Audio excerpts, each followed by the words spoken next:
तरह से फेल हो गया है। भारतीय जनता पार्टी के नेता, भारतीय जनता पार्टी के प्रवक्ता जिस तरह की भाषा शैली का इस्तेमाल करने लगे, जिस तरह की हताशा उनको नजर आती है, इसे पता चलता है कि इलेक्शन कमीशन इनका एजेंट बनने के बाद भी जनमत के सामने से झुकना पड़ गया।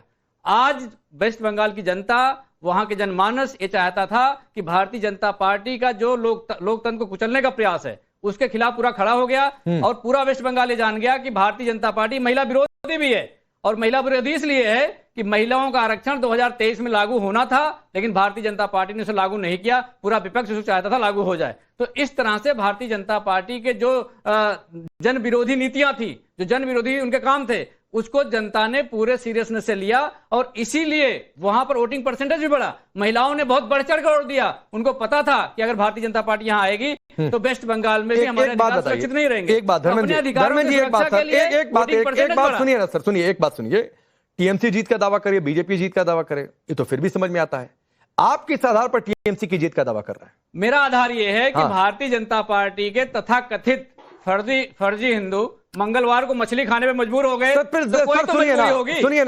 तो मजबूरी होगी। नहीं, किस आधार पर दावा? मंगलवार ये दावा जो ग्राउंड पर चला गया वो करे तो फिर भी समझ में आता है। समाजवादी पार्टी के कितने लोग चले गए पश्चिम बंगाल में? आपके हाथ में जैसे कलावा बंधा हुआ है, वैसे कलावा बांध के आपको मेरे कलावा से भी दिक्कत हो गई है।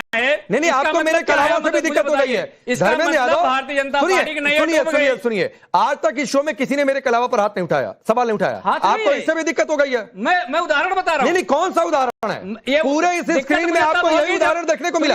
दिक्कत मुझे तब होगी जब मंगलवार को आपको हर चीज से दिक्कत हो जाती है। अब सुनिए ना, धर्मेंद्र यादव, इसीलिए कह रहा हूं सर, आप लोग सबसे ज्यादा दिक्कत में हैं। आपको सबसे ज्यादा बेचैनी हो रही है। सुनो तो, इतना ज्यादा बेचैनी तो टीएमसी और बीजेपी के खेमे में भी नहीं होगी जितनी ज्यादा बेचैन आप दिखाई दे रहे हैं। इतनी बैकिंग मत करिए। मैं किसी की बैकिंग नहीं कर रहा हूं, मैं तो दोनों की बैकिंग कर रहा हूं। सुनिए, टीएमसी के भी स्वयं प्रकाश पुरोहित आए, कुछ अपनी बात कहकर गए। बीजेपी भी अपनी बात कह रही है। आपको मेरा कलावा दिख गया। अब सुन लो ना, इस कलावा को पहनकर जिस दिन आप मंगलवार को मछली खा लेंगे, मुझे घोर आपत्ति होगी। अगर आपको खुशी होगी तो आपको मुबारक है, ये मेरी आपत्ति नहीं सर, मैं तो शुद्ध शाकाहारी हूं, छोड़ दीजिए सर। और दूसरी बात है, नहीं, मैं शुद्ध शाकाहारी हूं और कौन क्या खा रहा है, क्या पी रहा है, इस पर ये डिबेट नहीं होने वाली है। क्यों नहीं होने वाली है? आप ये जानबूझकर भारतीय जनता पार्टी के नहीं डिबेट है, दिक्कत वाली बात नहीं है। आप इस पर खाने पीने पर डिबेट करना चाहते हैं तो अलग से डिबेट कर लेंगे। आप कैसे भगवा पहन के, भगवा पट्टा पहन के, कलावा पहन के मंगलवार को मछली खाओगे? इसका मतलब आपकी नैया डूब गई। इससे आप हिंदू भी नाराज हो गया, बाकी जाति के लोग भी नाराज हो गए। तो भारतीय जनता पार्टी के हेडक्वार्टर से मैसेज किया कि भैया ऐसा करो, मछली खाना शुरू कर दो अगर चुनाव जीतना है, क्योंकि चुनाव आयोग के पास अब कुछ बचा नहीं है। वहां के जो जनता है, वहां के जो लोग हैं, वो उनके सामने, जनमत के सामने इस देश में लोकतंत्र जिंदा रहेगा और टीएमसी की सरकार बनेगी। तो इसी हताशा में भारतीय जनता पार्टी के लोगों ने मछली खाना शुरू कर दिया। रिप्लाई करिए, सबसे ज्यादा बेचैनी जो इनका आधार है। बोलिए राकेश जी। नहीं, देखिए राकेश जी, सत्य कुछ और है। यहाँ टीएमसी के गुंडों के खिलाफ एक्शन लिया जा रहा है, लेकिन दर्द जो है वो समाजवादी पार्टी को हो रहा है। क्यों?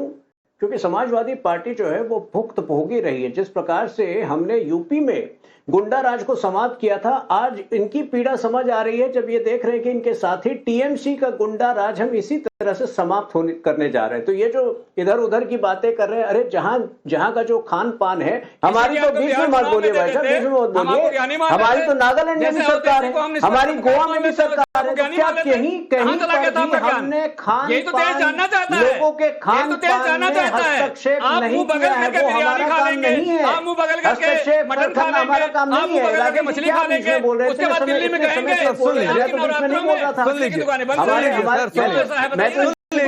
रहा था, क्या तरीका आपको होता है? सबसे दिक्कत हो जाएगी। आपको नवरात्रि में कुछ हो रहा है उससे दिक्कत। अरे प्लीज सर, प्लीज रुक जाइए, सुनिए। तुहिन आपकी बात सुनने से आप शांत होकर उनकी बात सुन लीजिए। पता है बहुत ज्यादा बेचैनी, साल भर असल थोड़ा सा नर्वस सिस्टम कंट्रोल में रखिए, नहीं तो साल भर बहुत लंबा समय होता है। रुक जाइए, बोलिए तो इनसे। दिमाग का ब्लड सर्कुलेशन बढ़ रहा है। अब रुक जाइए सर, प्लीज रुक जाइए, बोलिए तो इन भाई। नहीं, देखिए राकेश जी, हमारा स्पष्ट मानना है कि जहां का जो खान पान है उसमें हम हस्तक्षेप नहीं करते हैं। हम तो नागालैंड में भी हमारी सरकार में, दिल्ली में क्यों आपने बंद करा दिया था मछली की दुकानें, मुर्गे की दुकानें? कोई भोजन खाने से वंचित किया है? कहीं नहीं किया है। कहां नहीं बंद किया था? पीड़ा मैंने बता दी। आपकी पीड़ा ये है कि यहाँ का गुंडा राज खत्म हो गया। आपको 2017 में अपने दिन याद आ रहे हैं, आपको वही दिन याद आ रहे हैं।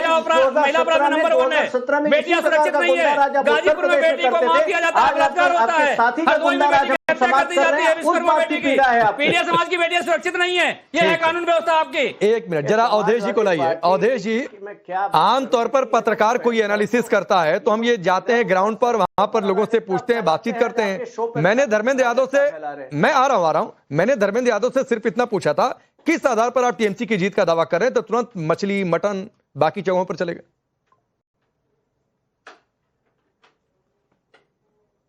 नहीं देखिए, वो जो बात कर रहे हैं उसको दूसरे रूप में देखिए ना, कि पहले दौर के चुनाव के साथ या उसके पहले ही तृणमूल कांग्रेस ने जो वास्तविक मुद्दे थे उनको उठाना बंद कर दिया कि बीजेपी आएगी तो मछली बंद करा देगी। क्या ये इस प्रकार के इशू उठाने का मतलब यह है कि जो एक अंदर से परेशानी जब पैदा हो जाती है कि भाई जनता का समर्थन दूसरी ओर जा रहा है या समस्या चुनौती बढ़ रही है, तो आदमी समझ में नहीं आता है कि हम कैसे चुनाव जीतेंगे। सुरक्षा व्यवस्था हो चुकी है, SIR हो चुका है और लोगों का झुकाव जो है सत्ता के विरुद्ध भी बड़ी संख्या में जा रहा है, तब इस प्रकार के आप इशू उठाते हैं कि मछली खाना बंद कर देंगे, मांस खाना बंद कर देंगे। इस देश में किसी का मछली खाना, मांस खाना कोई सरकार बंद कर देगी? कोई पार्टी ऐसा है जिसमें लोग केवल निरामी शुरू कर दिया? ये इशू उठाना उल्टा देखना खुलेआम कह रहे हैं आप, उसके जवाब में भारतीय जनता पार्टी के लोगों हम 2 किलो मांस ज्यादा खा लेंगे है कि ये चुनाव हो रहा है, मांस खाने का प्रतियोगिता हो रहा है, बताइए मुझे। वो जमीन की बात टीएमसी के नेताओं से नहीं पूछा, सरकार धर्मेंद्र यादव किसी नेता ने नहीं कहा। अरे बिल्कुल कहा, बीजेपी नेता ने कहा, अरे टीएमसी के मंच से कहा क्या भाई कि बीजेपी आएगी तो मछली खाना बंद हो जाएगा। मांसों का आगे चुनाव जीतेंगे क्या? ये बिल्कुल टीएमसी की ओर से कहा गया। अरे हेमंत बिश्व शर्मा ने कहा हम 2 किलो ज्यादा मांस खा लेंगे। उसके बाद कहा है, उसके बाद कहा है, मुख्यमंत्री है, मुख्यमंत्री है, अरे दूसरी मुख्यमंत्री ने भी कहा कि बीजेपी आएगी तो मछली खाना बंद हो जाएगा। उधर से भी कहा गया कि बीजेपी आएगी तो मछली खाना बंद हो जाएगा, ये भी कहा गया। अखिल जी कुछ कहना चाह रहे हैं? पार्टी आ सकती है, कोई भी पार्टी कहना चाह रहा हूँ कि तुहिन जी बड़े प्रखर प्रवक्ता हैं, इतनी फुलटॉस इन्होंने बॉलिंग कर दी है। ये बताइए, अगर उत्तर प्रदेश के सनातनी लोग बंगाल, देखिए बंगाल के लोग मछली खाएं कोई परेशानी नहीं, उत्तर प्रदेश के ये मनोज तिवारी जैसे लोग वहां जाके अगर मछली खाएं तो इसका मैंने नागालैंड में जाके कुत्ता खाएंगे क्या? ये गोवा में जाके गाय खाएंगे क्या? ऐसे नहीं क्या बोल रहे हैं अखिल जी सर? क्या भाषा है ये? क्या भाषा है? क्या डिबेट करें अखिल स्वामी यार? कुत्ता खाएंगे अगर कोई मछली खा रहा है? प्लीज भाई सर, अब ये क्या मछली खाने का मतलब? नहीं ठीक है सर, शर्मनाक है ये बताओ। मैं आगे बढ़ता हूँ। प्रोफेसर के अंदर इतनी मनुष्यता और गरिमा नहीं है कि क्या भाषा बोली जानी चाहिए? किसी को गरिमा की ठेकेदारी आप छोड़ दीजिए, एक बार बीजेपी की टिप्पणी कर दीजिए, किसी एक नेता पर टिप्पणी कर दीजिए। आप जो है किसी एक बीजेपी नेता पर टिप्पणी कर दीजिए कि सनातनियों को मांस से दूर रहना चाहिए, सनातनियों को मछली से दूर रहना चाहिए, ममता सनातनियों को बीफ से दूर रहना चाहिए। मैं आगे बढ़ता हूँ सर। किसी की क्या खाने की चॉइस है सर, ये ना तो आज के डिबेट का टॉपिक है, ये बाहर रख के आइए डिबेट के बाहर। लेकिन एक गौरव गोगोई का भी डेटा है, जरा एक बार फिर से स्क्रीन पर रख दीजिए जगदीश भाई। ये तो गौरव गोगोई का भी मामला फंसा हुआ लग रहा है असम में।